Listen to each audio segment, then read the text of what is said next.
Hi, I'm Cash, and welcome back to Cash Talks Football, where we break down all the goals scored in the Premier League. And today we've got Aston Villa against Newcastle, and it's kind of that top the fight for the top sort of 4 or 5 spots for the Champions League football. And you can really see the difference with Unai Emery being able to actually sort of strengthen in January, and those extra subs have made all the difference because Newcastle's starting 11 is pretty solid and they can go up against anybody. But when they're playing so many games in such a quick rotation, like I think they played on Wednesday and won 5-0, but also, as I pointed out before, you can score too many goals in a game. And sometimes when you score 5-0 in one game, and then you can barely find the back of the net the next. So normally when you see massive results like that with 5-0s and they're anomalies, you end up having a goal drought for 2 or 3 games because you've just used up all your chances. And it sounds stupid. It's just the way football works. But I'm going to comment on a couple of things here because, loads of stuff to go over. But the Newcastle goals that they concede, you can see, I mean, it's naive coaching. It really is, right? And I want to show you this here. So a goal doesn't end up happening from this, but it almost does, right? And then a goal does end up happening. One of the goals they score is from the exact same circumstances that the way that Newcastle is set out. So there they go. They're clearing the ball down the line, bosh, right? So when you're just clearing the ball down the line and you're not passing it out, there's certain areas where you know you need to be. Down the line isn't one of them. In the middle of the field is one. And it isn't kind of just in the middle. I'll show you. It's just off. It's basically where the ball is. You need to be able so you can jog over, cover the line, or jog over. If he's hooked the ball and he's put it, further into the middle of the field, you've got to be able to fight for it in that area. Completely sorry, because you know me, I don't check out the highlights properly. This is the first goal. And it is basically Newcastle not understanding how to clear a football and what to do. Right, so let's just go through this quickly. What we've got a player here. He doesn't pass it here, and we've got another player here. This is the zone the ball's going to go to. That's where you need to be. And you're not understanding that is huge. Like, it really is. So why you don't worry about if you're there and there. Okay, so let's just break that down so you understand it. If you're here and you don't win the ball, it goes to here. If you're here and it doesn't win the ball, it goes to there. If you're here, you can go there and you can go there. If you're there, you can't go there. It's too late, right?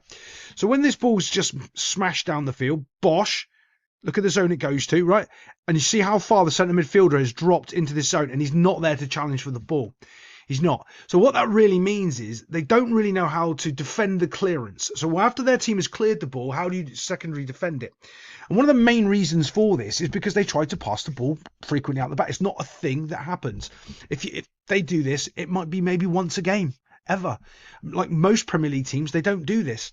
So when they do it, the centre midfielder is not in the right position. And you can see they've got players wide that are just completely taken out. Ultimately, because the clearance isn't good enough. He's only kicked the ball from there to there. I can do that on my left foot backwards blindfolded. Like, he could smash that ball down the line, get it out into like down here. And because he doesn't know how to clear it, and he doesn't know how to defend the clearance, they cause themselves a problem because he's so told to pass the ball out of the back and do this and build up and do, instead of just launching the ball down here, getting it away into safety, he's put his team 1-0 down. No, not just him. Also, centre midfielder, whoever this is. So, of course, in Premier League fashion, now he's won the ball in centre midfield. We're not going to go to him. We're going to let him have the football because we don't really challenge for balls in the Premier League. We just sort of stand around and try to block if they're passing because that's what we've done in coaching. In training, we've done little rondo sessions when all the players are around here and we all pass the ball around in little squares and we only intercept passes. We don't actually know how to tackle or defend or do any of that sort of stuff. So now you can see what's happening is there's a pass that's coming down here, and there's the where the link-up play is going to happen, and Newcastle they're just done at this. And you can see the 2 runs. I mean, they both identify the space.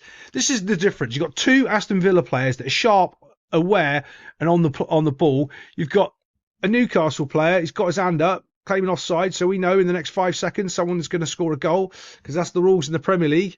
And off he goes. 1, 2. Bosh, and it's into the back of the net. It's pretty quick. Well, it does take a deflection, obviously. Yeah, deflection or deflection not, it's still a situation where, to me, it's a goal's going to be scored, and the deflection doesn't really matter because it's going to be on target. It's going to be, to me, it's a goal, right? I don't like this all the time when you get an unlucky deflection. That's not an unlucky deflection. That's because you've done a bad clearance, a bad setup in centre midfield, didn't track your runners, and then there's an unlucky clearance. An unlucky deflection. You can't class the unlucky deflection being the fourth thing in the line as the reason you've scored, let the goal in. It's not. It doesn't count.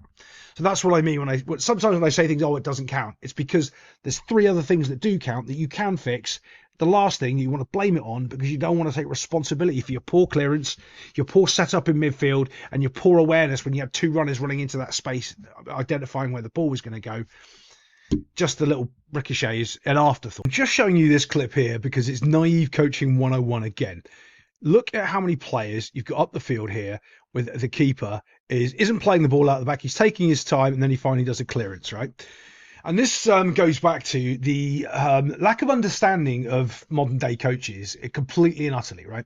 So these things happen, like I've talked about this loads of times on the channel, especially in some of my coaching videos. In about 2003, 2006, it all started happening where everyone started playing out the back in academies, right? Okay. And when you first play against one of these academy coaches who thinks they know what they're doing in football, you batter them. Because they're playing, especially I'm talking here about in like back then when I was coaching a lot of youth football. Because what they would do is they'd set up around your 18-yard box, just like the modern day Premier League teams do, and waiting for you to pass the ball out and intercept the ball and try to win the ball up here. So all you do is you don't play by their rules, you just put it past all of them and you go score. I used to do it all the time. It was absolutely embarrassing. I used to have people come up to me with handbooks and said, but it's recommended that you pass the ball out. Yeah, I know it's recommended you do that, but you're high pressing me. So why would I play into your high press when I can just go over it and score against you and beat you 15-0? And they're like, yeah, but you're not developing good players. I know I develop good players in training. That's why we're beating you 15-0, because all my players are technically better than yours. And they don't understand that. And what's happened is over the last 20 odd years, that's flooded into professional coaching. Well, it flooded in about 10 years ago. But you're seeing it in the Premier League now, because the Premier League is about 10 years behind a cycle of 10 years. So 20 years behind of what's really going on. And this is just complete naivety defending from Newcastle. Even though the ball's up there, they want to set a high press, but it's not on. So you just drop back a bit. As you can see here, when that ball's played and it lands over here, the entire team of Newcastle has been bypassed completely. I mean, it's so naive. I think Newcastle's got 1-2 players back, so it's basically a 2v2 when he receives the ball, and he just flicks the header on and off he goes. Now they don't end up scoring from it, but I think they hit the post. But ultimately you can just see this is just lack of understanding. You're away from home, okay? You just drop off a bit when you know you can't get that press, and then you let them come out a bit, then you start again, you go again, because they can't get in behind you because you're solid. This is just pathetic. They just go straight past the whole Newcastle team with one pass. Boof, you're done. And I know it's coming to the end of the season and Newcastle's been, whatever, but to me, it's just still not acceptable. One more little piece about this, as you can see, you got 1, 2, 3, 4, 5, 6, 7 players, actually technically 8 players, and they're all running, no one is running towards the ball. No one can pressure the ball. They're all running either away from the ball or to recover. That is the biggest problem with when you have situations like this, is no one is there to put pressure or stop or do anything to the ball because their body shape and their starting positions are so bad that no one can do anything. They can't do anything. It's just basic systems and understandings, and they don't have it. Speaking of basic systems and understanding, here we are. You can see right away. Can you see an Aston Villa shirt? Yes. So that means the Newcastle shirt is where? Behind the defender. That means the defender's not goal side, and all it has to be is a decent delivery. One of the things people can do in the Premier League is they can put in a good ball, especially if someone's not marking on the back post. And of course, he's got the run on the defender because the defender hasn't got his body in between the actual the striker and the goal in any way, so he can't slow down his run. He can just run straight in behind him. He does, and it's a decent header. It is a decent header. Down it goes, dosh. Yeah. When you're striking, they always tell you head the ball down into the goal because it's harder for the keeper to react to it instead of up where his hands are. Decent finish, gets himself a goal, gets on the score. When you look at this, because they're all looking at the offside, right? With that brilliantly VAR. By the way, that is probably how VAR draw the line. I'm not lying. But look at this defending. He thinks that arm is defending. You can see how much space he's given this Newcastle player inside the box. That isn't defending either. Look, you can see where his body shape is, where he's going. If he wants to, if the ball's put into this area here, bump, he's winning that ball. He's not. Defending is just awful. You know, I was explaining about the Newcastle midfield not understanding when you're in a situation where they can't, because they're fantastic at pressing and trying to win the ball back. They really are. But that also comes with massive problems if you don't understand other certain basics. So if you've overpressed, which he has here, what he's done, he's left his midfielder partner here. And I know it's not because they're playing a 3 or whatever. Yeah. But here's the problem. You've opened up this massive gap here. Now you just kept pot 1, 2, and they're in on goal straight away because you've actually given this space here by stepping up too early and too fast to press the ball. And it does come down to when they're playing these 4-3-3 systems and they don't really get the 3 in midfield properly. If they can't do their thing higher up the field, in the actual midfield, in this actual third here, it's very easy just to play 1-2s around them because they don't actually know if they can or can't press the ball at the right time. Like, he shouldn't be going there. He should not be going because he's left that massive gap there. Boom, space goes in, boom, and off it goes. And now, again, you've got 1, 2, 3, 4, 5 Newcastle players recovering. 1, 2, 3 versus 1, 2, 3. Couldn't afford to do it. It was the wrong situation. He didn't have enough players back. They're all 1v1. And he's decided to go and press to open up the gap. Because if he hadn't, what would have happened? He would have been right here. And this guy on the ball then would have had to have done something different, held onto it for maybe a second or 2 more, and you got recovering players to win the ball for you. However, even if he does try to make that pass, at least you can try to intercept the pass or track the pass with the runner and freeing up that defender to try to do something different. Yeah, you don't press up here, especially onto the halfway line, and just get done in the space. It's not good enough. And then there's a lung-busting overlapping run that no one can really mark because it's all too quick like that. When you're playing quick, fast-paced football, doesn't matter what defensive system you've got in there. If you've got a mistake or someone's made a mistake, it's over. All right, that's the difference. If the balls move quickly, that's when people go into the low block or they drop. It's so hard because there's no space. There's no one going to make a mistake. They're not going to overcommit because, well, they can't. There's nowhere for them to overcommit to. They're by their 18-yard box.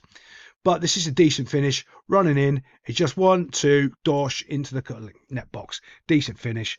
Yeah, not bad at all to be. The reason why I say it's a decent finish is because if you're hitting a ball first time after you've just run at least 55 yards and with some precision, that's when you tend to make a mistake because you're so... I used to try to explain this to my manager when I was playing. I was like, listen, he said, yeah, but you're so good, you can do this. He said, no. I've just run 50 yards and now you're expecting me to strike a ball cleanly and properly. I don't have it in my legs because I've just burnt all my energy. I need to stop, take a touch and do that. And he's like, no, you need to strike it. No, I'm not talking about finishing. I'm talking about striking. He's striking that ball and he's hitting it. He's not tapping it in the goal. He's finding a spot and he's driving it into the corner. It's very, very different than just finishing like just tapping it in the goal. Very different. So that's quality. I like that. Kieran Trippier been bad at the football again. He's just getting too old for it, I think. I don't actually even know if he was good enough anyway, but that's a discussion for another time. What he needs to do right now is go make a curved run right there and block that area, okay? He doesn't. He starts jockeying the player when he's this far away. Player can do anything he wants. Trippier's not trying to win the ball off him. Standard Premier League procedure. Let their winger do whatever he wants at any time, and we don't care. So as this starts rolling on, watch. You can see Trippier's just backing away. I think it's Trippier anyway. I'm just blaming him anyway. I don't even know if he's there. I'm just blaming him. Just letting him do whatever he wants. Now, bearing in mind, he's run from almost the touchline to here, about 15 yards, and Trippier still isn't close enough to make a challenge, slow him down, stop him doing anything. And now, as the ball's getting fired across the 18-yard box, he's trying to stop it. There's 1, 2, 3 players, if Trippier had got beat, that could have backed him up. So he can go there and the guy can beat him, and more than likely he'll probably lose the ball or slow him down, or he might make a bad touch. A million things can happen if you try to go and win the football. If you don't let it go to try to win the football, he's just going to end up running into the space that you're backing away. As you're backing away, you're opening the space between you and him, and he's just going to keep going into it until he finally fizzes the ball across the box. And Tillemans doesn't know nothing about it. I think it's done for the OG, but just poor defending. Now, remember that clearance on the first goal that I told you about, of how poor when you're trying to clear the ball, you don't put it into this zone here. Now, look, they've actually kind of fixed it because they've got a midfielder sitting in the right area. You actually put it away. You don't do a silly little pass like this because you're trying to chip pass it. What are you doing? Oh, it's just so poor. You know he's going to win that ball. Even if, by the way, even if you chip him perfectly, he's all right. So when you chip the ball, the ball's going at a slower pace. So even if, unless it's absolutely perfect and you are like Ronaldinho and you can chip someone from there all the way, like think about it, he's chipping him from here to there. He's just going to take 2 steps back and win the ball because the pace on the ball is so slow as you're trying to chip him. It's awful.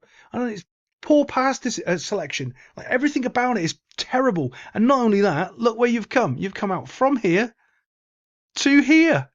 Have a guess what's going to happen. Now, they don't immediately score from this. There is lots of other things that go on, but I am going to go, I'm going to miss a couple of them out because they're just bundle mistakes. And what I mean by that is when they're under so much pressure because they've made such a catastrophe of a mistake there by being out of position and a poor pass selection, everything else just sort of crumbles because of that. Everyone's trying to panic and make mistakes. You know, they make mistakes because they're panicking, trying to fix this absolute error there. Look, boom, wins the ball, simple, straight down. You already know where it's going to go. I don't even have to show. Dump straight into there, dump, and off he goes, running straight down the middle of the goal. Yeah, it's terrible. Now, the keeper does make a good save, but there is another poor clearance. But this is what's ended up happening. 1, 2, 3, 4, 5, 6, 7 Newcastle players back when the ball goes across, and everyone's forgot that there's players sitting on the top of the 18-yard box because they've all panicked. Because of that mistake, they've all gone panic stations to try to cover it up, and that's why they're just, you know, chasing the ball. It's all just a complete disaster after that. And that's what happens when you lose your shape and your composure and you're 3-1 down and you just panic a little bit. You'd expect that in a Sunday league, not in the Premier League. You know, it's awful. And then it's a decent finish. It really is. I actually thought he was going the other way. He side foots it into the top corner, puts it from there all the way up into there. I thought he was going over there. But yeah, it's a great goal. And other than that, I'll see you next time on Cash Talks Football.